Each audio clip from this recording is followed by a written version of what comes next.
رب اشرح لی صدری ویسر لی امری واحلل عقدۃ من لسانی یفقہوا قولی۔ السلام علیکم ورحمۃ اللہ وبرکاتہ۔ آج میں آپ سب کی توجہ ایک ایسے گناہ کی طرف دلانا چاہتی ہوں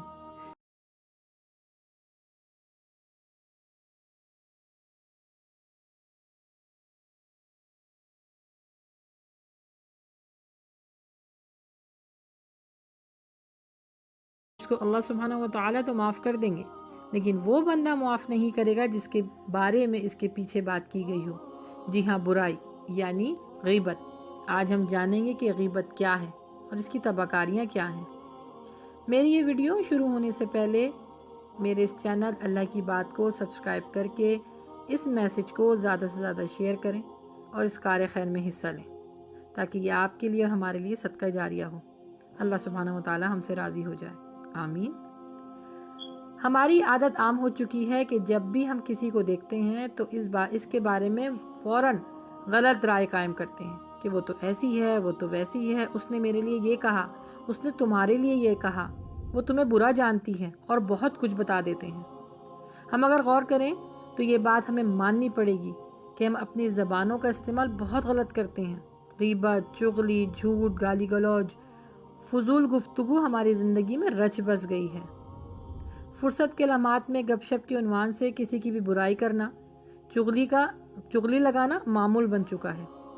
زبان کا استعمال کرنا ہمارے اپنے اختیار میں ہے، اور جو کہ ہم صبح شام اس زبان کے ذریعے بے شمار گناہ اپنے سر لے رہے ہیں، اور یہ جانے بغیر کہ اس کا گناہ کتنا بڑا ہے، اس کا عذاب کتنا بڑا ہے۔ اللہ سبحانہ و تعالی اس شخص کو اس وقت تک بھی معاف نہیں کرے گا جب تک سے وہ شخص اس دوسرے شخص سے معافی نہ مانگ لے۔ اگر ہم اس زبان کا اچھا استعمال کریں، جیسے ذکر الہی کر کے، درود شریف کثرت سے پڑھ کے، قرآن پاک کی تلاوت کر کے، تو اللہ ہم سے راضی ہوگا، اللہ ہم پر کرم کرے گا۔ اور اگر بے فائدہ دنیاوی گفتگو، کسی کی برائی کر کے من گھڑت باتوں میں اپنا روز و شب گزاریں گے تو انسان مصیبت کی جال میں پھنستا جائے گا اور اللہ کی بارگاہ میں نافرمان کی صفت میں کھڑا ہو جائے گا۔ اللہ سبحانہ و تعالیٰ اپنے قرآن پاک میں فرماتے ہیں، اے ایمان والو، بہت سے گناہ سے بچو کہ بعض گناہ ہوتے ہیں، ایک دوسرے کے عیبوں کو مت کھولو اور کسی کی غیبت نہ کرو۔ کیا تم میں سے کوئی اس بات کو پسند کرے گا کہ وہ اپنے مردار بھائی کا گوشت کھائے؟ کیا تمہیں نفرت نہیں آئے گی؟ بس اللہ سے ڈرتے رہو، وہ بہت مہربان ہے۔ آج تک ہم نے سنا ہے کہ غیبت کرنا بہت بڑا گناہ ہے، سب نے سنا ہے، عمل کوئی نہیں کرتا، کیونکہ ہم نے کبھی امیجن ہی نہیں کیا کہ مردار کا گوشت کھانے کیسا لگے گا، اس کا خون پینا کیسا لگے گا، وہ بھی بدبودار۔ کوئی کہتا ہے بڑے کا گوشت کھانا میری صحت کے لیے مضر ہے، کوئی کہتا ہے بکرے کا گوشت کھانا میرے لیے صحت کے مضر ہے۔ در حقیقت سب سے زیادہ مضر اپنے مردہ بھائی کا گوشت کھانا ہے، جو غیبت کر کے کھایا جاتا ہے۔ اس تصویر کو غور سے دیکھیے اور اپنے اس بہن بھائی کو ذرا ذہن میں لے کر آئیں۔ تصور کیجئے کہ آپ اس کا گوشت کھا رہے ہیں، اور وہ بھی مزے لے کے کھا رہے ہیں۔ جب برائیاں ہوتی ہیں تو بہت مزے لے کر ہنسی ٹھٹا اور ایک دوسرے کا مذاق اڑایا جاتا ہے، اس شخص کو، اس کی عزت کو پامال کیا جاتا ہے۔ اللہ اکبر! میں گارنٹی دیتی ہوں کہ ایک لمحے کے لیے اگر آپ سکون سے سوچیں تو آپ کی روح کانپ جائے گی کہ مردار کا گوشت کھانا کیسا ہے۔ ان ہاتھ پاؤں کو دیکھیں، ان چیزوں کو دیکھیں تو آپ کی روح کانپے گی۔ اللہ اکبر! کہ ہم کس طرح کھا رہے ہیں، اور جیسے اس تصویر میں دکھایا جا رہا ہے، ہم سہیلیاں مل کے، ہم دوست مل کے یہی تو کرتے ہیں کہ ایک کو لٹا دیتے ہیں، یعنی ایک کو موضوع بحث بنا کر اور اس کی عزت کو پامال کرتے ہیں۔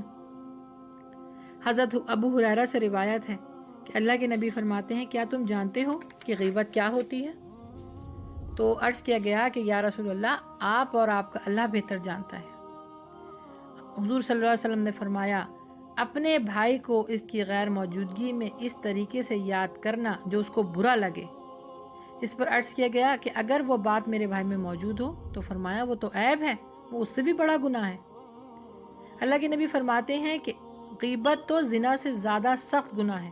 عرض کیا گیا یا رسول اللہ، غیبت زنا سے زیادہ گناہ یہ کیسے؟ آپ صلی اللہ علیہ وسلم نے فرمایا کہ زانی توبہ کرتا ہے تو اللہ سبحانہ و تعالیٰ اس کی توبہ کو قبول فرما لیتا ہے، بخش دیتا ہے، لیکن غیبت کرنے والا اس وقت تک نہیں بخشا جائے گا جب تک سے وہ اس شخص سے معافی نہ مانگ لے جس کی اس نے غیبت کی ہو۔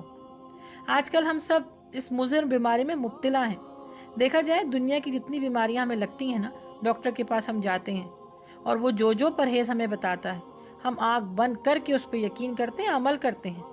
ڈاکٹر اگر کہتا ہے کہ بڑے کا گوشت کھانا آپ کی صحت کے لیے مضر ہے، خطرناک ہے، تو ایک دن تو کیا ساری عمر کے لیے ہم چھوڑ دیتے ہیں۔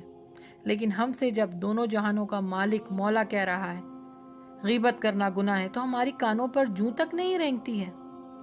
انس سے روایت ہے کہ اللہ کے نبی فرماتے ہیں کہ جب مجھے معراج کروائی گئی تو میں نے ایسی قوم کو دیکھا جس کے ناخن تانبے کے بنے ہوئے تھے اور وہ اپنے چہروں کو اور اپنے سینوں کو اس سے کھرچ رہے تھے۔ میں نے پوچھا اے جبریل امی یہ کون ہے؟ تو جواب ملا یہ وہ لوگ ہیں جو لوگوں کی برائی کرتے تھے اور ان کی عزتوں کو پامال کرتے تھے۔ جس طرح برائی کرنا گناہ ہے اسی طرح برائی سننا بھی گناہ ہے۔ اللہ سبحانہ و تعالی ہم سب پر اپنا خاص رحم و کرم کرے۔ حدیث کے الفاظ ہیں کہ جہاں برائی دیکھو تو اسے اپنے ہاتھ سے روکو، اور اگر ہاتھ سے نہیں روکنے کی استطاعت ہے تو زبان سے روکو، زبان سے نہیں روک سکتے تو اسے دل میں برا جانو اور مان لو کہ ایمان کی یہ کمزور ترین حالت ہے۔ جو اللہ ہم پر اپنا خاص رحم و کرم کرے، ہم یہ کہہ کے وہاں سے ہٹ جاتے ہیں کہ یہ تو اللہ اور بندے کا معاملہ ہے۔ اللہ سبحانہ و تعالی ہم پر ہمارے اوپر سب پر خاص رحم و کرم کرے۔ ایک بات ہمیشہ یاد رکھیے، پرندے اپنے پاؤں اور انسان اپنی زبان کی وجہ سے